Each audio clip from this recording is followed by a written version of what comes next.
Alright, we're ready to weave some of this cordage. I'm going to kind of off camera a little bit, but I've got a bowl here with some warm water in. And I'm just dipping some of the pieces, just kind of rehydrate them.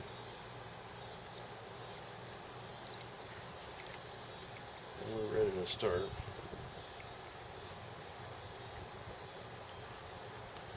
Back this dry stuff up a little bit. Okay, what I'm going to do is get about five or six strands, and then I'm going to go ahead and bend them, not in half, but about a third and 2/3, and then just, like I said, there's a whole lot better YouTube videos showing how to make the cordage than I can do. But basically just start twisting and then keep twisting. Every time you twist, take it across.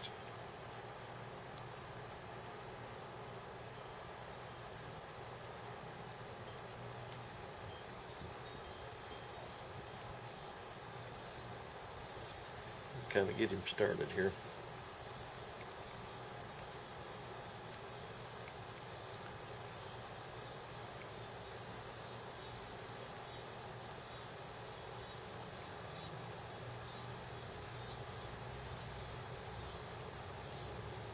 Dip that a little bit more.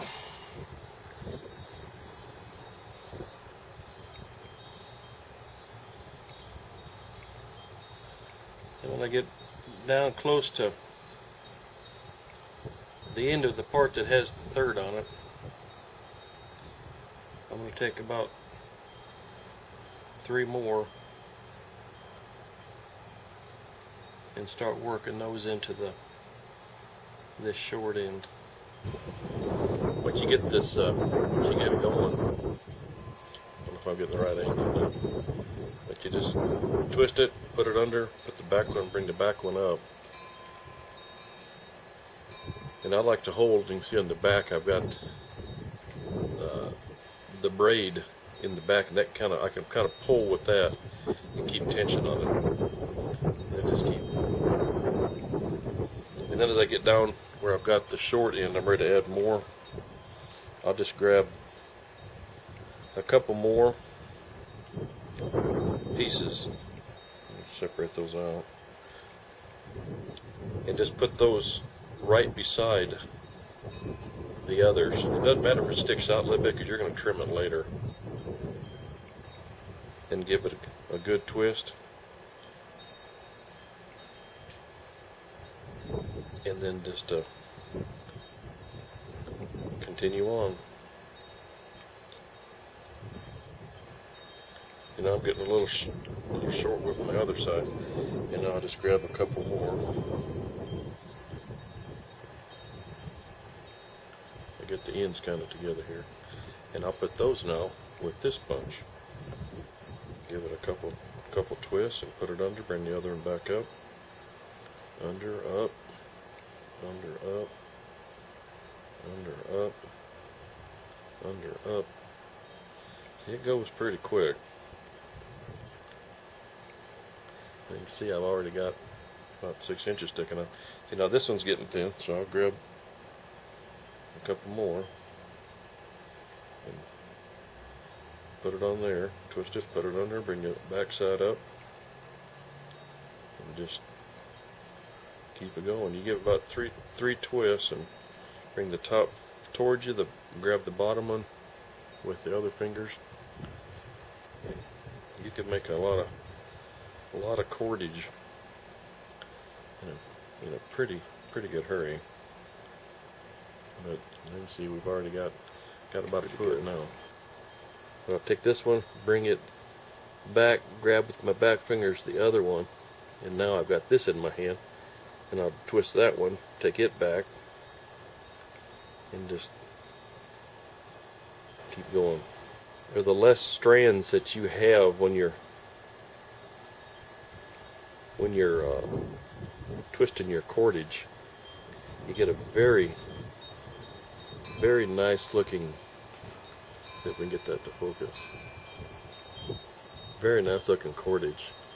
Also, when you, after you get done, you go back and you can see the places where you've added more cordage, just snip those off and it'll make a nice clean looking cord.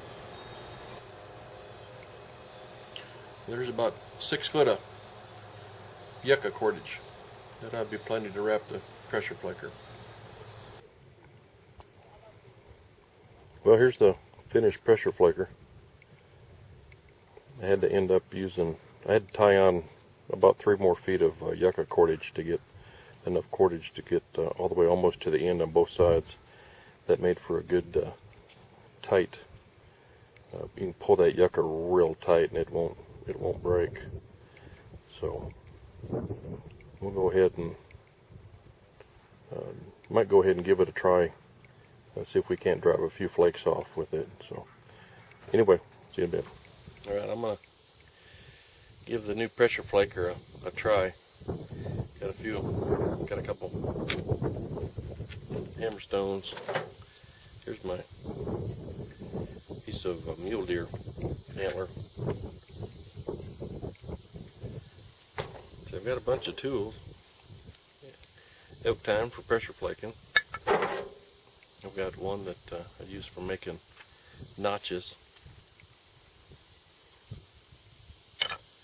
But I've not had one of these before, so thought I'd give it a try.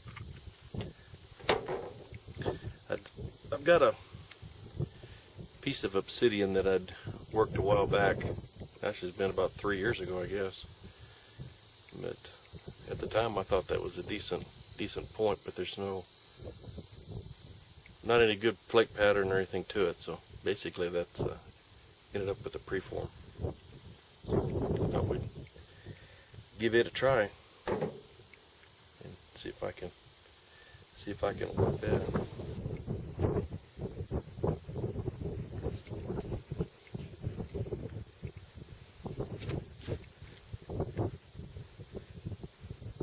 Hopefully that's showing up.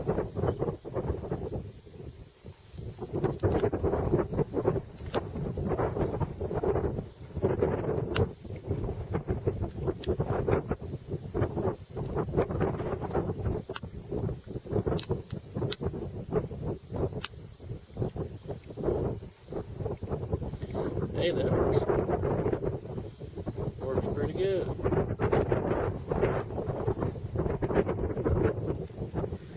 Get pretty close to the edge there, better back it up.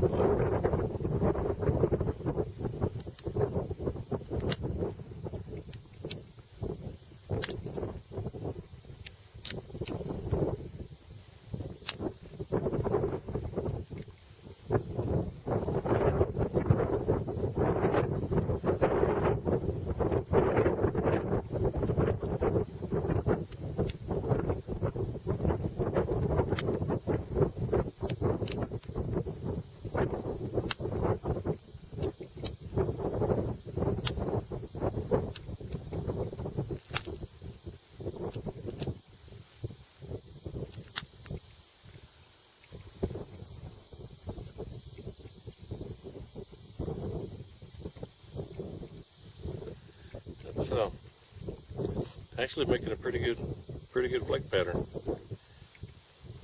I'll flake this a little bit more and get back.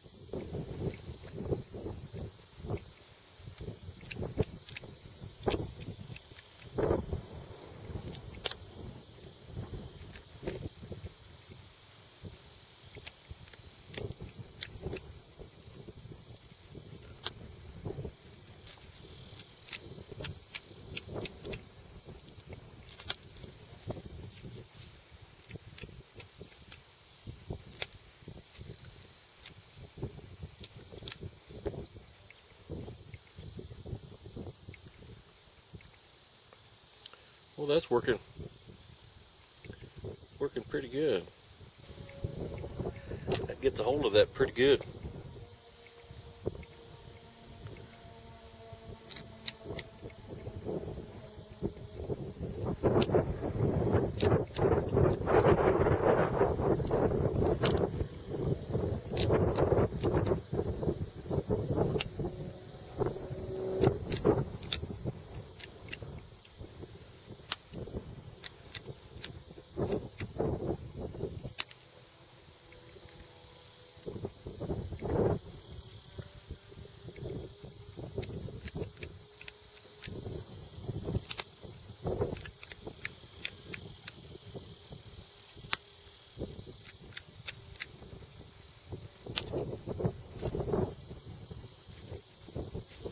That makes a pretty nice flake pattern. I'm not experienced at using obsidian. Don't use much of it at all, in fact. Well, here's the finished point. Let's see if I can get it to show up. There we go. Pretty satisfied with the flake pattern on that. Like I said, I don't usually work obsidian, but this little pressure flaker works really good, and it seems it drives the best flake when you have it flat. Turn it so the point's pointing at the camera.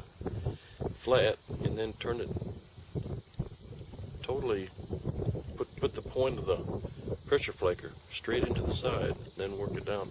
That really works. That works good, if not better, than copper. I really like it. Makes it, for me, works a whole lot easier on this obsidian. So anyway, I like it. It's pretty nice. I might have to try and make one just using rawhide. I don't know if rawhide will hold any tighter. Put it on when it's wet. I know it shrinks good. Still possibly thinking about maybe put a little pine pitch underneath between the antler and the handle. I'm not sure. But it seemed like it might lock it in there just a little bit more. But anyway, hope y'all enjoyed.